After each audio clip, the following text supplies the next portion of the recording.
and welcome to For Action Takers Only. Today, I'm going to have on Alexis Morgan. She is becoming a prominent figure in the SubTo community, hanging out with Abraham Gray and the likes of Pace Morby himself. She is an amazing young woman taking big strides. I see her going places, and I wanted to get to know her and hear her story. So I'm going to bring her on in and see what she has to say. I need y'all to like and subscribe to the podcast. Also, we need the support, so appreciate that. What's happening, Todd?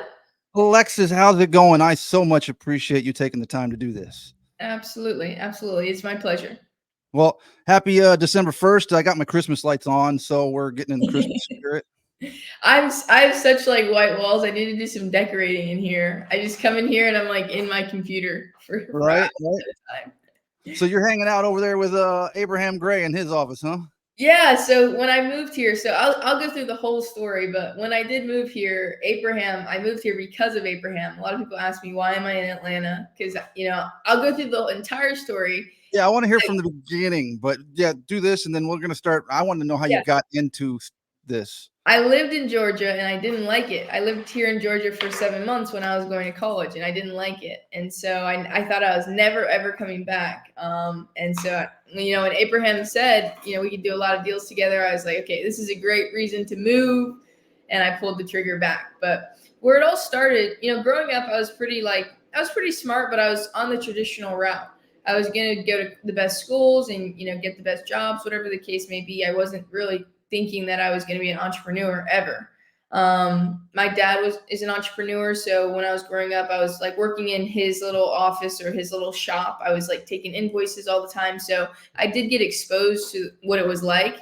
My dad was always working. There was never a day that, he really took off or had off.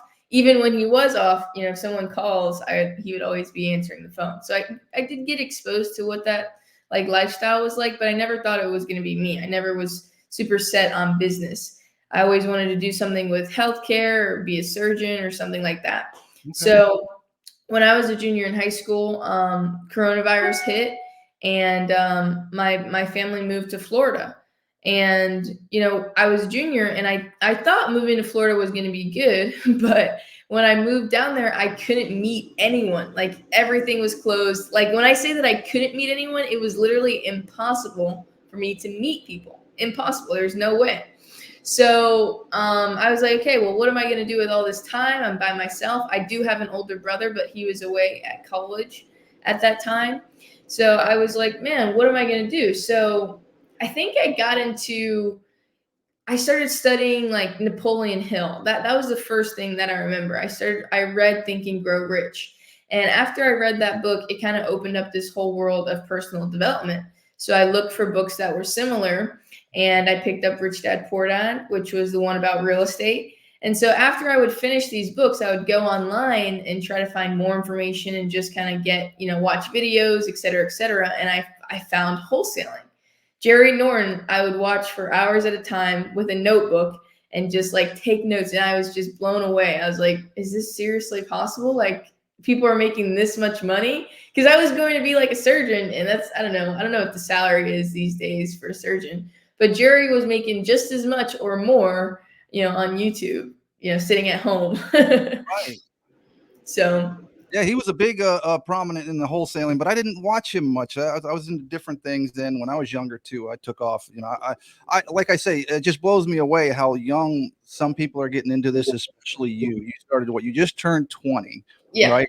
So when did you actually start how'd you get hooked up with SubTo? How old were you when you got hooked up with SubTo? Yeah, so at this time where I was like just learning about it, I think I was 17 and I was going into my senior year. And to be honest with you, Todd, once I started my senior year, I kind of forgot about all this obsession that I have on YouTube. I forgot about real estate. I was just in school, applying to colleges, studying, and, being a senior. So there was a huge period of time between when I learned about these opportunities and when I took action on it, like huge, like at least a year or a year and a half, maybe. Okay. So I applied to schools. I got a scholarship to Georgia Tech and I went to Georgia Tech for 7 months. I drove up to Georgia. I moved in all my stuff. And I absolutely hated it. Like I was just like, I cannot do this. I was going to be a biomedical engineer, and I was just like, this is not it. I didn't like going to class. I didn't like studying because there's a thing about high school, you have to do it. So I was always fine with doing it. But when I realized I was in college and I was making a conscious decision to be somewhere I didn't want to be, I was just like, I have to find something else. So then it clicked. I was like, all the real estate stuff that I learned, like I can do that. I can go back and do that. So I took a leave of absence. This is now, I was 18 at this time. I just turned 18. I took a leave of absence from school and I went back to Orlando to learn and try to do wholesaling. And Okay. I was exposed to SubTo until maybe, months later, like months later. But I went to a real estate meetup that I just found online. It was like $20 to get in. And I met a guy there who was doing $1 million a month in wholesale revenue. That's a lot. Like he had a real operation. He's not just some Joe Smo, running around trying to wholesale deals. This guy Right. had been wholesaling for 10 years and had built a real operation. So I started working for that guy. I was closing deals. I realized that I was really good at sales and just like closing deals consistently. And at the end of 3 months, I worked for him for 3 months. At the end of the 3 months, I closed my own deal. I did my own wholesale deal. So I used the skills that I learned from that job to go out and generate my own opportunities. And that's when, at the company, it was like, this is a conflict of interest. Like you can either do it on your own or you can do it with us. And I was like, I'm out of here. Like I didn't drop out to get a job. Ah. Yeah. So you started with wholesaling, working with somebody else. Were you a member of SubTo at that point, or not yet? No, I was just, I just was just getting, I didn't even know Pace at this point. I had no idea who he was. What about Abraham Gray? Have you No, heard not neither even, one? So you were out there on your own just after the Jerry Norton videos, going for it, and you hooked up with somebody. yeah, I found people in my network and in my community. So Network, the keyword network, right? yeah, you I have to go out there. You have to go out there and meet people. You talk about that constantly, and that's what I see is networking from you, and how important it is. And I love how you describe it. You know, Yeah, you, it's you have essential. one, yeah, you have one video where you're saying, "Hey, I could be sitting in a room and have someone I'm going to do a deal with right here." You never know. Absolutely. So I love that. How did you figure that out? The foundation of my success was finding that one guy to work for. And so when I got rewarded in a sense, you could say, from finding him, going out of my way to get in touch with people who were doing things better than me and bigger than me, it just kind of stuck. So ever since then, I'm not ever afraid to pay for mentorship. I'm not ever afraid to go to and pay to go to an event, no matter how much it costs, because I know from my experience, whatever's on the other side of that person, the other side of that meeting, the other side of that door is going to be well worth whatever cost it was to go through it. Right. So So you mentioned afraid. How did fear? How did you overcome? Did you have fear getting into this when you started at 18? I mean, your life is changing big time getting out of high school. So yeah. I mean, I feel like I live like a decade in 1 year. There's so much growth that happens in the networks that we're in. And because I'm so young, I think one of my biggest advantages is I don't have a lot of opportunity to form bad habits. I don't have a lot of opportunity to accept bad ways of thinking. And so I'm so receptive to everything that's kind of in my atmosphere, and I'm in the right atmospheres to absorb the right information. The only time I've been scared is when I was like dropping out of college, because I had the mindset of this is the only way to make money. I haven't seen anyone else make money any or other sort of way. But after that, after I made money at this job, this sales job, and then I joined SubTo, and then I just continuously have been exposed to people making more and more money, more and more creative ways. And it just is like, now I look at the traditional path and I'm like, this is ridiculous. Like, what why the is hell was it? I thinking, right? Yes. I'm like, what are people thinking? But So they, I gotta know, what did your parents say about you? Hey, I'm gonna take a break from college. I don't really like it up here, and I want to try something else. What'd they say about that? well, they definitely lost their mind. They were not supportive. My mom has a PhD in education. So Okay. not only did she go through a lot of years of college, she was a professor at college, and she's like a huge advocate of getting a degree. So she was not happy at all. And you know what, I am fortunate though, because she wasn't happy about it. She didn't support it. However, she did allow me to come back home to do what I wanted to pursue, so that I wasn't like worried about a bunch of other bills or, you know, adulting, I guess, while trying to, you know, launch this new kind of venture. So she Mm. didn't support it, but I guess deep in her heart and in her mom, you know, vibe, she was like, okay, let me just see what happens. And it turned out great. She sold her house SubTo. She's now in SubTo. She's Oh, wow. business. She's buying businesses, so she's doing great. Yeah. So, okay, there's two other things I want to talk about. That is, yeah, I see you're now in a part of Zero Down doing the Yeah, business yeah, side. I just got into that, so I'm really excited to start seeing what you got. And then, so we'll talk about that in a minute. But mindset is the other thing I always see with you talking about network and mindset. yeah. Oh, again, I'm still going back to like 18, and I think about back when I was 18 and how kind of messed up I was and my mindset was. How the hell does it, you get into this mindset? Yeah, I think when I look at kind of the way the world operates, everyone has the same amount of time in the day. And so when I studied, you know, someone like Napoleon Hill and their accomplishments, and you just read about these people, and then I look at someone who's not as successful, and they both have 24 hours in a day. I'm just gonna I think very logically. I'm not super, you know, emotional about a lot of stuff. Like logically, I'm just gonna follow the stuff that this guy says if I want what this guy has, and not at all what this guy says if I don't want what this guy has. So, you know, the mindset, the fortunate part about these people who are super successful, they're teaching you really, really not only important skills, but important ways of thinking. Like gratitude, for example, is something that I do every morning.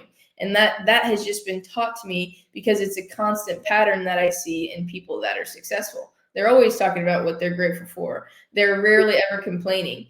And so once you just start to notice that stuff and then implement it, it becomes natural. And then you naturally become the type of person that deserves sort of higher level, you know, rewards and materialistic kind of things. Does that make sense? Absolutely. I mean, I see it now, but at 18, I couldn't see that stuff. There's like, that was, that was foreign language to me at Yeah. 18. Well, I was, I did a lot of reading. You know, my mom, we were always learning, you know, and so I did a lot of reading. Every time I would read, you know, nonfiction. Fiction was good for visionary stuff, like creating visions and sort of knowing what an experience feels like. But nonfiction was good because every time I read a nonfiction book from someone who was 60, 70, or dead, or whatever the case may be, I got like decades of experience and downloaded into my brain yeah. in that one book. I see that's where my downfall was when I was younger. I couldn't sit. It was probably hyperactivity somewhat, but I couldn't sit and read. I couldn't do Yeah. it. I was always out and doing stuff, or I was in art. I liked art, so I'd either scribbling and doodling, or always out doing something. But to be fair, you know, Abraham Gray, he's 49 now, you know, far more successful than the average person. He's told me several times he's never picked up a book in his life. So Right? There's exceptions to every rule. Abraham, yeah, and I love how he had a short on cheating.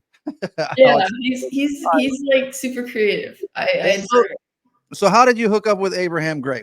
Let's go that route now. Perfect. So I took my commissions from this job that I had. I was closing tons of deals. So I walked away after 3 months with like $15,000, and I joined SubTo right away. And I saw Abraham in SubTo giving everyone proof of funds. Yeah, right. I don't remember if he doesn't do it as much anymore, No, but he when I gave me joined, he was giving proof of funds like every day. And always his proof of funds were $2 million, $3 million. And I was like, who is this guy? Like, who just has this money sitting around in the bank account? I have to meet this guy. And so I drove up from Orlando to Atlanta to go to a meetup that I thought he would be at. And I got his number from Eddie Charger. I said, hey, I'm in Atlanta. I'm originally from Orlando. I drove up, you know, so that we could meet. And he said, yeah, sure, come to my office. I was just telling you, he tells everyone, come to my office.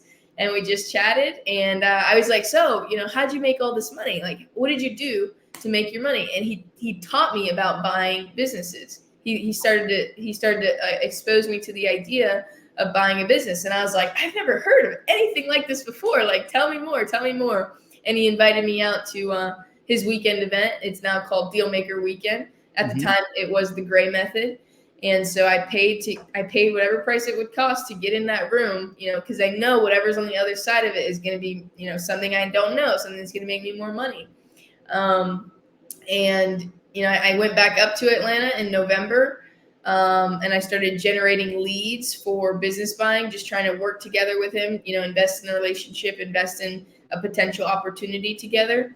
And fast forward to February, we did a deal together, and he said, "Hey, Alexis, this is great. Congratulations. If you move to Atlanta, we can do a lot more deals together." And I was like, done, done. Moved. 3 days later. That's a no-brainer, huh?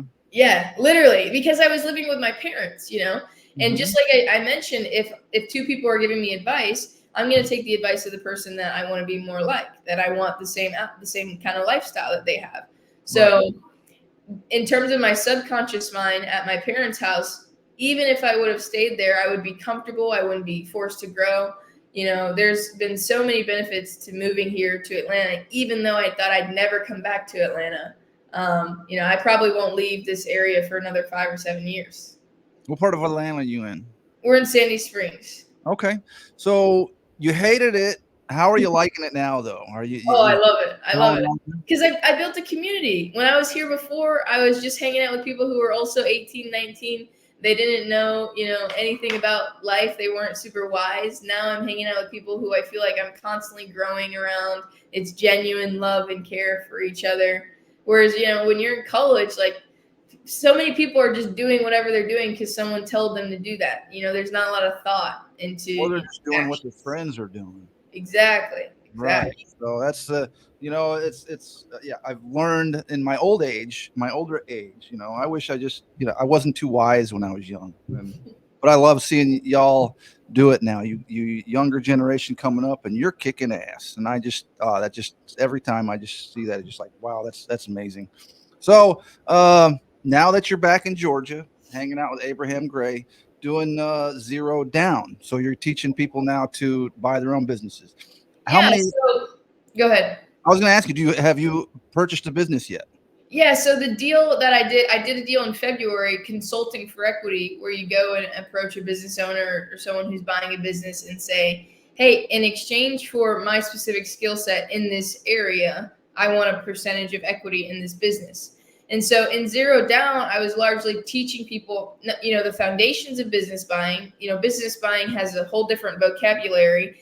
In the fancy Wall Street world, it's actually called private equity. And there's all these different terminologies that people will use, not to confuse you, but to make you feel like you shouldn't be involved in the industry, similar to multifamily, right? Okay. It's like they make the water muddy so that you think it's deep. It's not deep. It's not confusing. It's not hard. There's just all these secret doors and verbiages that, make you not want to be doing it. So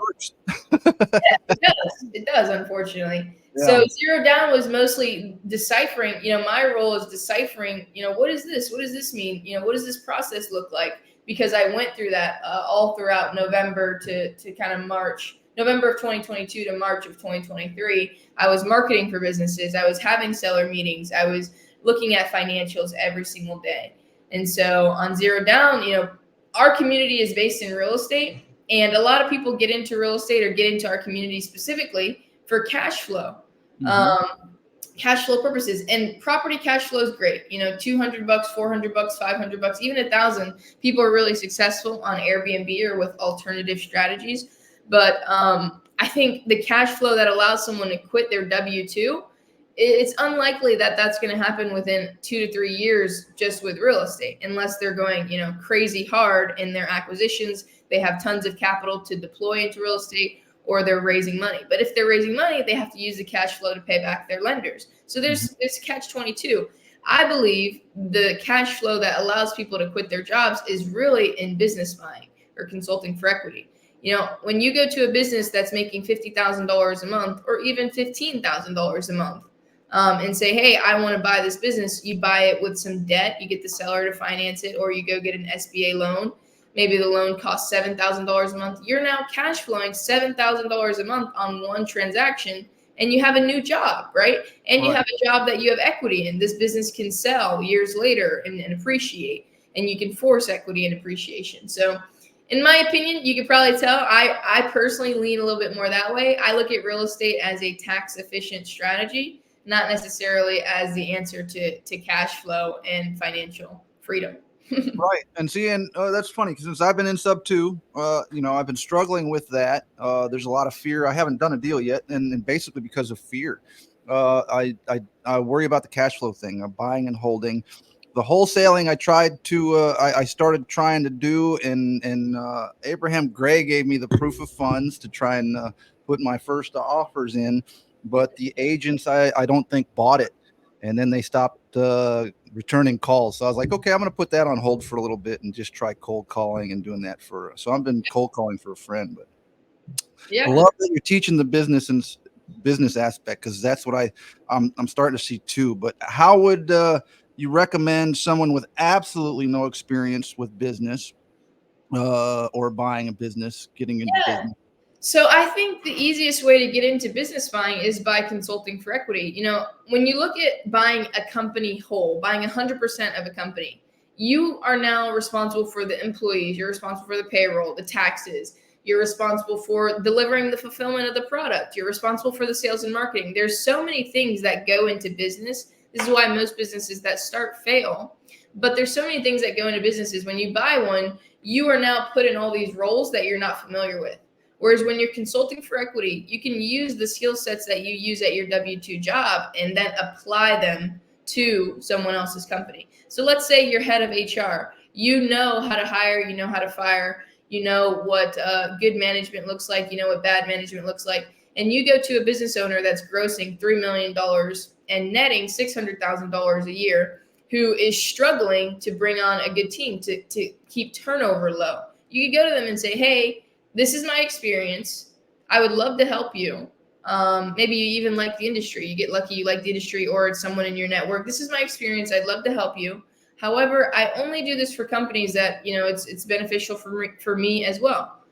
In order for me to do this with you, and you have to find pain. You always have to find pain. But in order for me to do this with you, I think 10% equity or 20% equity, 25% equity in the company would be fair. And then now you're cash flowing with your very specific skill sets rather than putting yourself in all these different seats by buying the entire business. All right. So consulting for equity, you're pretty much just saying, hey, I'm going to give you some information and help you with your business for a part of it, basically. Well, you can give them information. You can be an advisor. You can be an executor. Like, I'm going to take over this complete department. I'll have your team up and ready to go within 6 months here. Okay. There's lots of different ways that you could structure it. And that's another thing that I like about business. There's no real, one formula that works. Every business is different. At real estate, you go to a title company and you typically have a process for closing. Real estate, everyone's dealing with their own attorney. You can create the most wild thing or you can create the most simple thing. It's all up. It's between you and the business owner. Okay. So what businesses are you looking to purchase? Yeah. So right now I'm looking, actually I have a seller meeting this weekend. I'm looking at embroidery and screen printing businesses here in Georgia.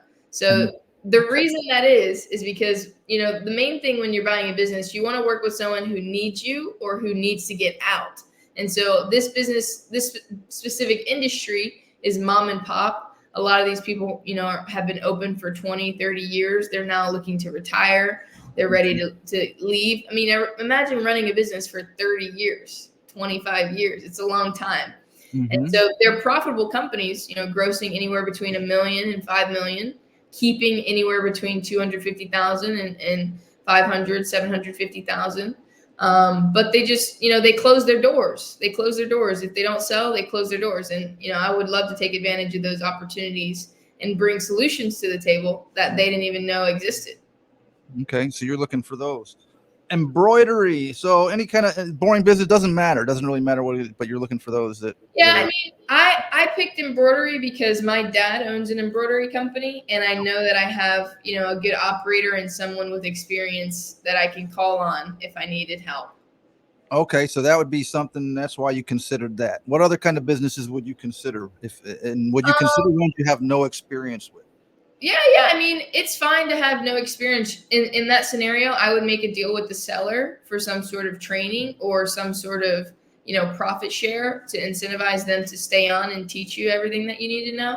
But when I look at a business, and embroidery doesn't fit this business model, I'm just saying the typical things that I'm looking for is number one, it's a sellable and scalable business. When I look at wholesaling real estate, I don't see it as a sellable business because it's really only worth what you have under contract, in my opinion, because it's not as predictable as when you're going to be able to make money. You're obviously marketing all the time, but salespeople, everything, it's ups and downs with wholesaling real estate.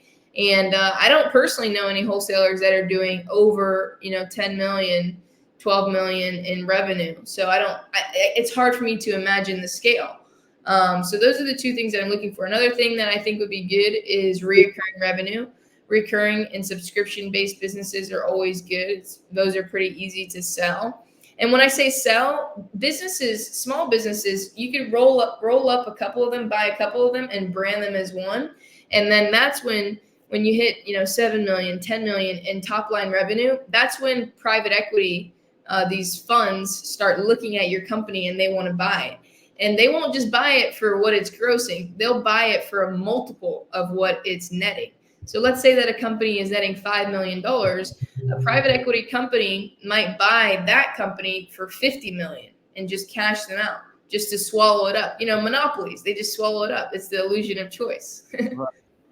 So, what are you going to do with these businesses though after, say, the embroidery? What do you plan on doing with that? Yeah, so my plan is to buy a couple of them and brand them as one, and then 5 to 7 years from now, sell them off to PE.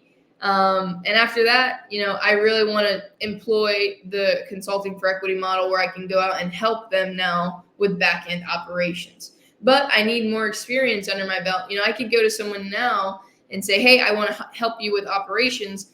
And if I don't have any justification on how I've scaled operations before, or my experience in operations, it's going to be very hard for them to give me equity in their company. Equity is the most important thing. You can pay people all day. You can get employees all day. You lose money here, you lose money there, you make money here, you make money there. But once you give up equity, excuse me, Right. that person has they have interest in that final sale day. They can profit off of that final sale day. So they have more skin in the game, upside and downside. So my goal is to buy a couple of these embroidery companies, brand them, make them really, really efficient in terms of operations so I can build that tough skin for how to build operations really efficiently, and then use some of the money from the exit to go and help other business owners with their operations and just take a percentage of every business that I'm in.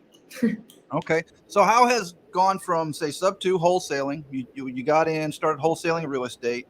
Yeah. Now you're transitioning to business. How has that helped? Has that Wholesaling is really good in my opinion because it allows you to build really strong sales skills. You're always getting a no, like literally always. And so without some experience in wholesaling, I would be like, my soul would be crushed, honestly. I'm never afraid to talk to people. I'm never afraid to ask for something, never afraid to pitch anything because I have the foundation of wholesaling and just like the tough skin of not being accepted, of not getting a yes. I feel like most people don't have that. Most people are afraid of rejection.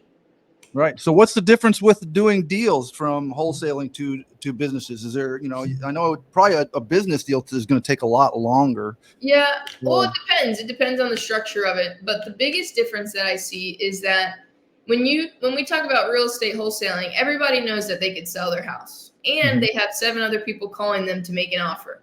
When it comes to business buying, most business owners do not know that they could sell their business and no one else is calling. So you have the upper hand. You have the upper hand on the business. Like they need you a lot more than you need them. And so the negotiation becomes interesting because you can a lot of times get more what you want. The seller meeting that I'm going to this weekend, he's been trying to sell for 2 years. 2 years. He has no buyer. He has, no one who's really. And what kind of business is this? This is embroidery. Oh, okay. So, yeah. So it's it's incredible. The opportunity, in my opinion, is really cool because no one knows about it yet. Now, people like Cody Sanchez, Pace Morby, Roland Frazier, Carl Allen, they're starting to make it popular. In 5 years, business buying will be, in 10 years, maybe I'll give it 10 years. Business buying will be similar to real estate, where everybody knows and everyone's doing it. And there's big communities and yeah. Yep. So, all right, I want to do that too. Let's go, let's do it. Absolutely, because I just see the business is more. I don't know. Real estate has always been something rough for me, and here I know Texas is a better for cash flowing on the properties, but still, I still have that fear. I don't know if I'll have the same fear with business, but I seem like what it makes sense what y'all are saying.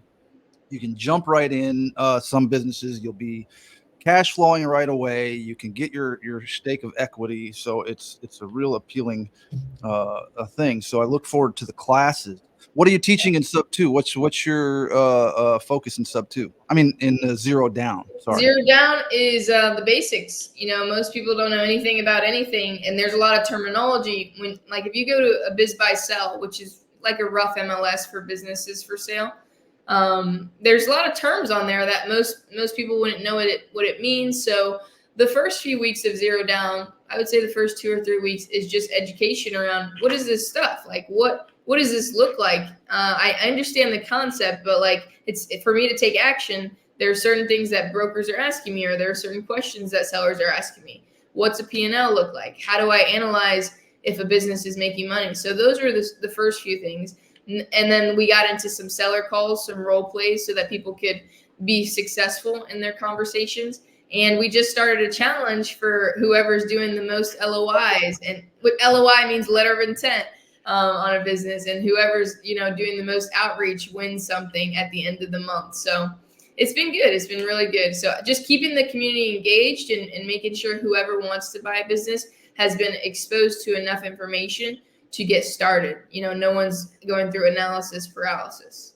Right. So that's where I don't know where to start. So, and it was the same way with real estate. I'm still, I haven't gotten my first deal there. So I'm wondering business or real estate. And I like how you say it's, real estate is a better place to park your money. And I've always agreed with that. So I've always looked for other.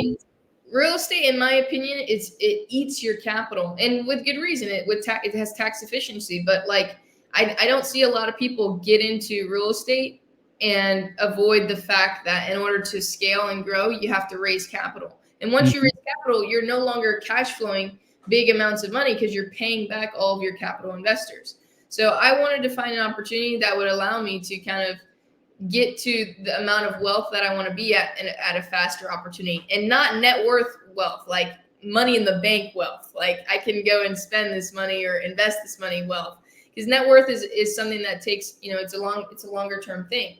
And I think thinking long term is really important. It's just not my main focus right now is to build wealth and build capital quickly.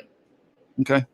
So how much is Abraham Gray helping out with this too? Is he's showing you a lot, huh? You're right next to him. You say he's right next door. What he's taught me is invaluable. We have a fund together, so we help people get 12% on their money by getting into PML. So we did that. We have a couple businesses together. We've wholesaled some deals together, but just being with him every day, Abraham's not the kind of guy that's going to sit you down and give you like a classroom session on how to do anything. But being with him every day and creating experiences and opportunities for him and for us to work on together has taught me a lot about how to think about things, how to negotiate, how to kind of get what you want in a transaction.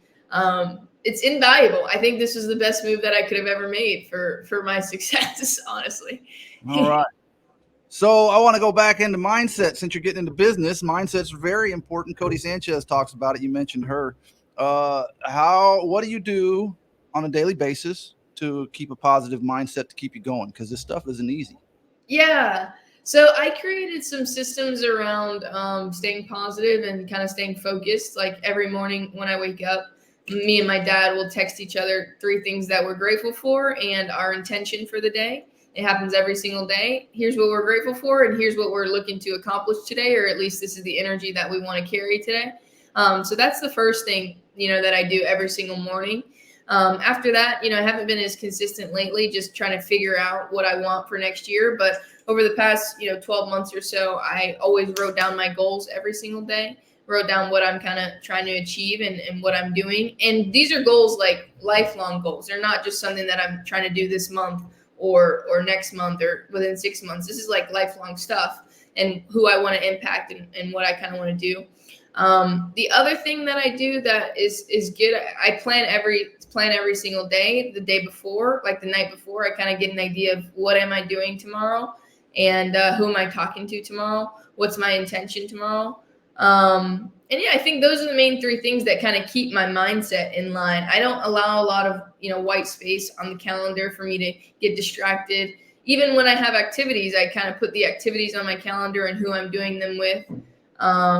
So yeah, those are the main things. I think gratitude is really important. Pace actually has this thing. He says entitlement is the disease and gratitude is the cure. So gratitude, it just forces you to get into a mindset. Like, I don't know what it is about it, but it forces you to get into a mindset that is high vibrational, high energy. Yeah. So since you're out there, does Pace come by and mess with Abraham a lot? No, I mean, I think the last time Pace was in Atlanta was maybe 6 months ago. Okay. Pace is a big fan of Atlanta, but he doesn't swing by here. He's a little bit far. Okay. I figured he was hanging out with Abraham a lot, but I guess they fly around and do stuff all the time. Yeah, they will fly around just like to meet each other, to like film a YouTube video. They're always traveling. Just to do a YouTube video.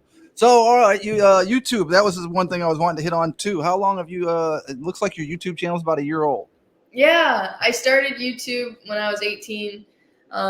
Just as I quit that job towards the end, like right after I joined SubTo, I think I joined in YouTube because Pace is always telling us to get a YouTube channel. Right. And it's been great. It's been great. Recently, I sat down with a guy who has 1 million subscribers on YouTube and 1 million on Instagram and 4 million on TikTok. And he was kind of giving me some advice around what my content should look like and kind of what I'm optimizing for, whether it be deals or education or just views, brand deals. So that was really, really helpful. And I'm glad I got started. Tons of people have reached out to me saying that they're grateful for the things that I've taught them. And people have sat down and had lunch with me, talked about my YouTube, and now they're making, $10,000 or $15,000 a month based on some things that I had taught them. So it's always good to like see the impact of it. Because when you're filming, you don't know. When you're filming, you're just kind of putting it out there and hoping that it goes well and that people get value out of it. But it came to fruition, and I was really excited to see that. So did you have any expectations when you first started? Or you just said, hey, I'm just going to do this because Pace says to do it and I need to do it? I think Pace definitely influenced me to start, but my intention when I started was to document my success. From the moment that I dropped out of college, I was very determined to become successful, and I still am. I'm not even scratched the surface of everything that I hope to do and will accomplish. So I wanted there to be videos, evidence of when I was literally like nothing. And I think it'll be cool when I, get to 50, 60 years old and accomplish everything that I ever dreamed of. And there's videos of me in my parents' house in the bedroom, with no money, talking about $20K a month or something. Right. Looking back. Yeah, that was my intention, and it still is. I still try to record with that sort of mindset, especially when I'm doing long form videos. I just want it to be as authentic and as real as possible. So how often are you doing content? Do you plan daily content or do you plan weekly content? Since talking to this guy who has 1 million on these platforms, I've actually stopped filming, and I'm redesigning my content plan right now to optimize for more views and a more general audience. I realized I was talking a lot about real estate and finance, which most people are just not interested in. It's like 1% of the world. Right. So I'm going to take a different approach. And so, before that I was filming once a week or maybe once every 2 weeks. But now I've completely stopped for December, and I'll start back on December 15th with some short form stuff. More short form? Is that what you're going to focus on, the short form? Absolutely. Is that what's getting the attention? Absolutely. Yeah. This guy, he does trivia questions, and it's all short form. He's only has three long form videos on his whole YouTube, and he's at over 1 million subscribers, making, over $100,000 a month from various brand deals and ad spend, et cetera, et cetera. And So it's just, trivia. Well, I'm going to need to talk to you more about this. yeah, I'm happy to help. Happy to help. Definitely. So trivia stuff and short form. Because I've been wondering, I've been struggling. I mean, my group is the group supporting the podcast is growing. The podcast isn't really growing. So, I got like 47 subscribers on YouTube and 17 on Nice. Spotify. So, yeah, but I was surprised because the Facebook group started taking off quicker than this, and I was hoping it would be the other way around. But Yeah. the group is cool too.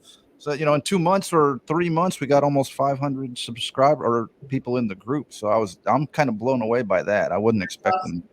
Yeah. So do you have your own group? Are you planning to do anything like that? Do you do your own courses? A lot of people have approached me about this, and I don't know. I feel like I don't want to create it because it might become a little bit more management than I'm comfortable with. I want to help people, and I think I do that through talking to people one-on-one. I probably have like 3 or 4 15-minute phone calls with just people that want to connect every day, and then my YouTube channel is more one to many. But in terms of like, one to a small group, I just don't think that's me right now. Then this could change, but as of right now, I don't have any mentorship or any small groups that I run.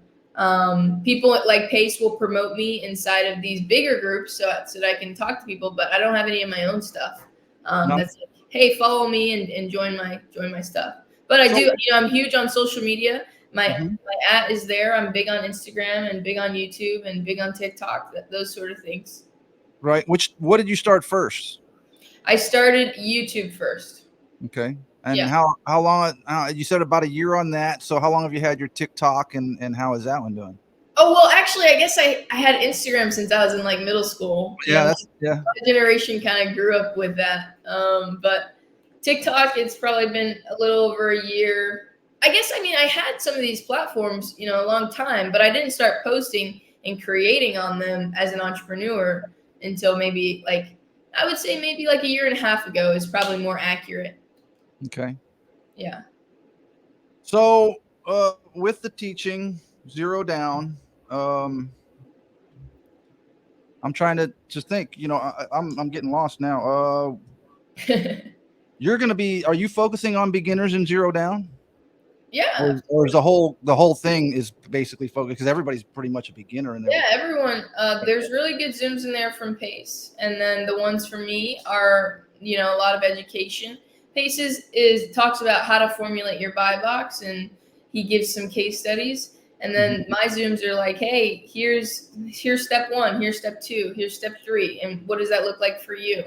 And I've helped people in there formulate goals, talk about their buy box, give them advice on deals that they're doing. So it's very beginner focused. There's not a lot of super high level or crazy, advanced talk in zero down. For people that are looking for that, I always recommend them to, join a mentorship that's specifically for business buying. So, yeah. Okay. I want you to go ask Abraham and Pace next time you talk Pace when they plan on bringing you on their mastermind, so you can do the speaking, getting up in front of the crowds and doing some teaching. Well, I have a lot more. So those opportunities, I have a lot more I want to accomplish so that I can continuously give, tons and tons of value. Abraham, Pace, they've done so much in such a crazy amount of time. I'm 20 years old. I would love to be on a stage like that when I'm 25 or 24, when I've gathered, more and more accomplishments to just blow everyone away. Right now, I could go up blowing there. everyone away now. I could go up there and I'd do a good job for sure, but I want to do more. That's my main thing. I want to do more. I want to do more always. You could always do more, and then you still have that behind you. I think you need to get up there now and start doing it because you're a hell of an inspiration. Yeah. I don't think you realize. And then too, with all, you're getting your content out there and everything. And it's really, you see how SubTo is growing now, especially just in the last year. It's just like, wow, it's really starting to pick up. And I've watched Pace for about a year before I got into it. I thought Pace was full of it when when I first started. Yeah, when I first started watching the videos, because there's a lot of BS out there. A lot of people that talk and teach, but they're not actually doing this stuff. So, and even Pace said, I think it was on one of your interviews, that only about 5% of people are actually active in real estate investing. Everybody else is talking about it, teaching about it, but they're not actively doing it. So when I first started coming across Pace, it was like very interesting stuff. I saw a lot of other ones. You know, the Jerry Norton, knew he was doing it, but it was still the fear of doing it. And is that really possible? Making that much money just didn't seem it. You know, I was somewhat of a skeptic, I guess. Yeah. I had to change. I had to change my mindset. It all boiled down to mindset, and that's again why I gravitated to your stuff. You always talk about mindset and network, and I fully believe that mindset is so very important. And I've had actually been struggling with it. So doing that. So that's why I ask you, like, what do you do on a daily basis, and if there's any other things, you know, do you have dark days? Do you get down and depressed and like, man, this stuff isn't working? What am I gonna do? Oh yeah. I mean, I would say I have dark hours. So like Okay. there's not a lot of times where I have a whole day and I'm completely, wrecked and just like, oh, my life sucks. But there are, like, I would say maybe 10, 15-minute, 30-minute, hour, 2 hour long periods where I'm just like, oh my, I feel like nothing's working. Like the world is against me. And the way that I get out of that is just like, well, shit, I'm gonna wake up tomorrow. Like, might as well wake up with a good attitude. There's no need to stay here. Like, I'm like, I'm not gonna die, so I would rather live with good, happiness rather Right. than sadness. So it's sort of like a decision. But yes, to answer your question, I do come across times where I'm like, it's hard. I'm still figuring a couple things out. I'm still kind of trying and testing and failing just like everyone else. But the Mhm. reality is the time is going to pass. You're going to wake up tomorrow. The next hour is going to come. The next minute is right ahead of you. So would you rather use that minute complaining or creating? So I just always try to choose creating and just Right. move forward. And then you have that network around you that won't put up with the complaining anyway. So That's you true. Very actually, true. so it's best when we surround ourselves with those types of people. I didn't learn that till later in life. I had a bunch of losers around me when I was younger. And I don't know why I did that. I look back on things, it's just like, why did I do that kind of stuff? Yeah, it happens. So what are your goals? Future goals moving forward? So my goals, I want to be at 50K subscribers by the time that 2024 ends. That's like one of my big goals. This next year, I'm really focused on three main things. Lending. Me and Abraham do a lot of lending together. I mentioned we have the fund. We're raising $10 million for people in our network to get into PML, get 12% on their money. The second thing is the business buying, the embroidery companies. And then the third thing is my content. I really want to up level my content. I want to get better. I want to focus on it. There are plenty of things like real estate. If you're a surgeon, whatever the thing is, people go and learn about it before they just execute on it because you don't know anything about doing it. But for some reason, with content, we think it's different. It's just like, let's slap something to the wall and see what sticks. So I've really taken the time to learn what makes a good video. What are people entertained by? What are people attracted to? And so next year, I really want to get to 50K on my YouTube and 150K on my Instagram. TikTok, I don't pay as much attention to, although I probably should. But when it comes to the lending, I want to make sure that all of our investors are in. We're producing those returns and business buying. If I can buy two embroidery companies next year, I'll be very happy. So those are my main focuses. Those are the things that I'm kind of laser focused on. And this recently, November and December, I've been slowly peeling back some things off of my plate so that I can really focus on those three opportunities. Okay. So you still doing journaling? Yeah, absolutely. I don't Daily? journal every day. I No. journal when I feel called to do it. Like if I feel like I have some ideas that are brewing and I just can't quite figure it out, I'll journal the ideas. Or if I feel kind of upset and I don't want to feel upset, I'll journal it out and make sure that, I release that energy. But yeah, I journal a ton. It's like my number one outlet. Okay. And you said you plan your days the day before or the night before. So how do you sit down and okay, this is what I got going on? You look at your schedule. Tell us about So the first thing that I'm going to do is look at my calendar because if I don't have as much time, then it's going to affect what I do. If I put something on my calendar for a certain day, then that's what's there. Especially if it's a meeting with someone else, I'm not going to cancel it. But with the open space, the night before, I'm figuring out what one or two actions can I do that will help me reach the goals that I'm, achieving for? What one or two things can I do that will make the most impact on, what the outcome I want? It's sort of like the 80-20 rule. And so I'll use those specific time blocks, and I'll put the action in those time blocks. So if it's outreach, it's outreach. If it's calling a specific person, it's calling a specific person. And then after that, I'll make a mindset goal for the day, whether it's, hey, I want to read, I want to meditate, or whatever it is. And then I'll make a social goal for the day. How do I want to interact socially for the day, whether it be with myself or with other people? Maybe today I want to be more focused on my activities, or maybe today I want to make sure that everyone that I'm talking to feels heard. We all have those days where it's like no one in the world exists but us. But if I have an intention for the day to make sure that people around me feel heard and feel welcome, that's my intention. And then I'll make a body goal for the day. So some days that's like, nothing fried today, or nothing fried this week, or it's drinking a gallon of water every day, or it's making sure that I'm running, or making sure that I'm working out. So that's typically like the framework of the planning with the white space on my calendar. All right. So what's a typical day like for you, searching for businesses, searching for homes or anything? Are you still searching for homes, or are you mainly just focused on businesses now? I'm mainly focused on businesses, but I am looking for a primary residence here in Atlanta. The last 10 months I've been renting, so I've been looking for a creative deal to buy, so I can rent by the room, and I don't have to pay rent, and so I can just, cash flow and have other people pay down the debt. I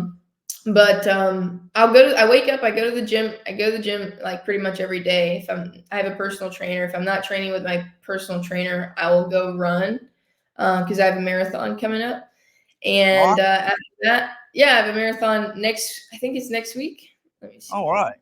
How long? How many miles? It is 26.2 miles. Woo. Yeah, pretty long. How long do you have to do that in? That's on next Sunday, the 10th. How long do you think it would take you to do 26 hours? Like how many, or 26 miles? I'll probably finish around 5 hours. 5 hours. Yeah. So my mile time is like 11 minutes or 12 or 10. Like 10 to 12 minutes is typically the mile speed that I'm going. I'm not a fast runner at all, but I wanted to do a marathon because it's on my bucket list. So bucket list, already doing bucket list stuff at 20 years old. Yeah, I've been skydiving 3 times. How was that? It was great. Yeah. So how was the first time? What was it like the first time? I cried the first time. I was 18. I went skydiving for my 18th birthday, and I cried the first time. It was beautiful. Oh yeah? Yeah, you should try it. My brother did it, and I want to, but that's one I'm like, that one's not really on my bucket list. I can't say I've wanted to jump out of a perfectly good airplane. Yeah. Well, the way that I look at it, and you'll see, this is the way that I look at a lot of things. I'm like, I'm either gonna die or I'm gonna have the best time of my life. Like, there's not a lot of other ways that it could go. So true. That's very true. That's a good way to look at it. All right, we're getting close to an hour, so I need what I need from you is any stuff that you want to promote, how people can get a hold of you, anything you want to promote for yourself. I need your links so I can put them in the description of the video when I post the video. I'll probably be posting it tonight or tomorrow. Awesome. This is my main way to connect with me, who.be, HOO.be / Alexis J Morgan with 2 N's. I just put it in the chat. Okay, great. But yeah, that has all the links to connect with me on across all the platforms. It also has some information on the fund that I manage and how you guys could invest with me if you're interested. But yeah, that's the main way. Okay, great. Where did you put it in the chat? Now I'm not private chat. Never mind. I see it. I'm still learning this. So I'm learning all this stuff. Yeah, Pace. This was all part of Project Forward. Pace is pushing me, and he has been one hell of an inspiration. So how do you like hanging out with him? It's great. He's always going to force you to think bigger. That's for sure. Right. I've only got to meet him once so far. So how many times have you you've been to some masterminds and some other things? You got to spend some Yeah, time. I probably lost count now of how many times, because I'll go to these events. Like one event that I went to, I think two events that I went to, and I didn't even know Pace was going to be there, and he obviously didn't know I was going to be there. So I've seen him a couple times, just like crossing paths. We're both sort of in the same rooms. Him speaking, me learning, but we're in the same in the same room sometimes. How did you like doing that interview with him? That first interview with him? It was phenomenal. He's Yeah. a wealth of knowledge, and that interview was fully selfishly motivated. I wanted to ask questions about how he's built an insane community, an insane brand. He's only been posting and stuff as Pace Morby, the creative finance guy, for 3 or 4 years. It hasn't been that long. I know it, and it's exploded. It exploded. So that is not an accident. There's a formula to that, and so I was waiting to crack the code. So have you cracked it? You're getting Not quite, but we'll see what happens in 2024. Yeah, I'm very interested to watch. I want to know more about your content creation and how you move along with that too, because that's something I don't know. I've been enjoying it. I didn't think I would. When Pace gave this, said, "Hey, you need to do a podcast. You need to do a YouTube channel." I was like, "Come on, man! I don't want to do this. I don't want to be in front of the camera. I don't think I'm a camera friendly person." But I was like, "Oh well, I'm 50. I really don't care what many people think about me anymore." So Love I it. I Yeah. can get over the insecurities. Yeah. You've been crushing it. I went to visit your page beforehand, and you have quite a few interviews on there. So you've been doing really well. Yeah, I've Don't been trying to just keep doing them. And I told Pace too next year. It's like, hey, when I first started this, I want to schedule you next year as inspiration to keep going. So I love it. yeah, and I love what y'all are. I love what you're doing. Keep it up, and I really appreciate what you're doing, especially in now getting involved with the zero down and your teaching. So I want to say thank you for doing that. It's very valuable. You bring a lot of value to the SubTo community yourself. So. And you have to me. Your content has really stuck out, and how you do stuff and your mindset, and that's it's been helping me a lot. So I appreciate everything you do. Thank you. Thank you. I appreciate that. No problem. So we're gonna wind it down. We'll get you back on your day. You got a sellers meeting, huh? So what's that looking like? That's on Saturday. That's Oh, tomorrow. So tomorrow. that's exciting. But I am going to prepare for that by just looking at the business, looking at the area, seeing what kind of area it is. That's the most important thing. For this specific business, they're mostly local businesses, so I want to make sure it's in a decent area and kind of gets a lot of traffic. Cool. Final message for the people that'll watch this. You got a final message for them? I think my final message is do it scared. A lot of people let fear hold them back. A lot of stuff, Mhm. all the success that has happened for me so far came from one very scared, but solid decision, which was to drop out of college. So you just have to do it scared and just see what happens. Take the risk. There you No go. reward with no. If you don't take the risk, you'll never get. I mean, you might get some little rewards, but the big ones are for the risk takers. Yep. Yep. So thank you so much, Todd. I really appreciate this. Thank you so much. I very appreciate you taking the time again. Tell Abraham we said hi. We look forward to big things from you, and I'm going to be keeping an eye on you because I see you're already a huge success. You may not think so, but you're just going to continue to grow. So, and I want to watch it. Thanks so much, Todd. Talk soon. You have a good one. Bye. Hey, I got to keep you on for a minute after this is recorded.